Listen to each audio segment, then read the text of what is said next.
Three-body problem. Released. All episodes released March 22, 2024. Released on Netflix. Directed by David Benioff and D.B. Weiss. Based on The Three-Body Problem by Liu Cixin. Metacritic score, 70. Rotten Tomatoes, 77.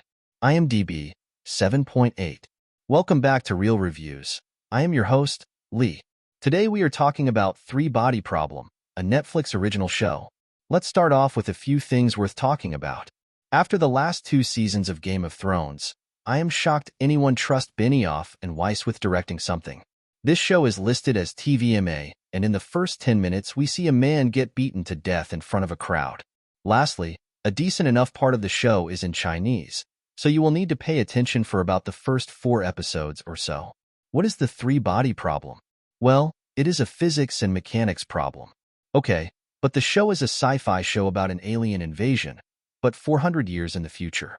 The aliens had to abandon their world due to having a three-body problem, or having 3 suns that make it so they cannot determine when they will have a time of habitable climate versus when they will have times when their world is so hot that everyone dies or dehydrates. We start running into issues kinda quickly. The main issue I am seeing is that storytelling is broken up in 3 worlds.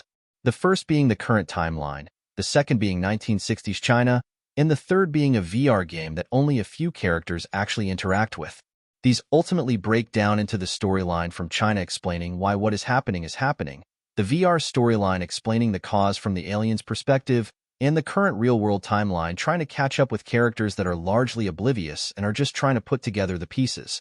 This does get mostly resolved by episode 4 or 5, as they completely get rid of the VR world, and the information we need from the 1960s China story is also finished. The VR world's certainly the most interesting because it really gets to the base of what is happening with our aliens, and it kinda sucks because only 2 characters really experience it. The acting is honestly the highlight of the show, and it really had to be because for most of the show there is no direct enemy, there is no violence, it is just the story of 5 friends and how they deal with the world rapidly changing around them. Alex Sharp, Jess Hong, Liam Cunningham, and Benedict Wong really being the standouts in my opinion. No one really phones it in, from what I can tell, no one puts in a particularly bad performance. That is because really the interactions with the characters is most of what pushes the plot along. Another problem is certainly some of the parts they felt like using computer images in. It has a similar problem to lots of shows and movies on streaming. The model they use isn't always good, it isn't always blended well, so it looks really out of place.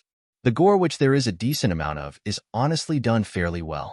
But let me be clear, there isn't a lot of computer-generated images or anything like that. It is mostly an acting show.